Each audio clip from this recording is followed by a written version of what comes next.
দুই পয়সার বেটা বলবো, তুমি সমালোচনা করো এই যে মা বাবার, সমালোচনা করো প্রবাসী রেমিটেন্স যোদ্ধাদের, এটা করা যাবে না। প্রবাসী রেমিটেন্স যোদ্ধাদেরকে যারা কটাক্ষ করে কথা বলবে, আমরা এই লোকাল স্থানীয় জনগণকে নিয়ে প্রথম প্রতিবাদ জানাবো, পরে প্রতিরোধ গড়ে তুলব।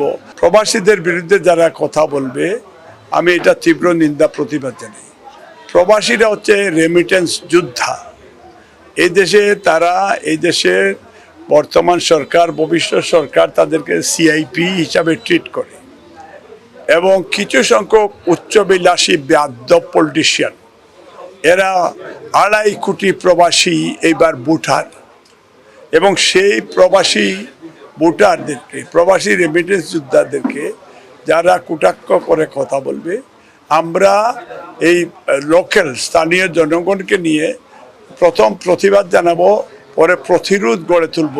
তারাও কিন্তু প্রবাসীদের বিরুদ্ধে কথা বললে রাস্তাঘাটে চলতে পারবে না, কারণ এই প্রবাসীদের সন্তানেরা এই দেশের সিংহভাগ বাজেটে প্রবাসীরা সেইখানে অর্থ যোগান দেয়। এখন বাপকে বললে তো হবে না, গাছ থেকে গাছের ডাল। তুমি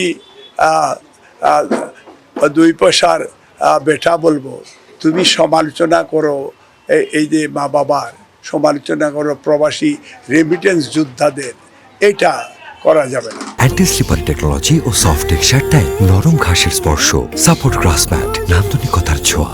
আমার দক্ষিণ সুরমায় আমি ইন্ডাস্ট্রিয়াল এবং বেসিক বা অন্যান্য যে ইউথদের ট্রেনিং সেন্টার, এটা আমরা উইমেন্স কারিগরি বিশ্ববিদ্যালয় এবং 3টা উপজেলায় 3টা আধুনিক হসপিটাল এবং 3টা মিনি স্টেডিয়াম, এই ধরনের অনেক রাস্তাঘাট ডেভেলপমেন্ট করা, এটা অনেক ধরনের পরিকল্পনা রয়েছে সেখানে।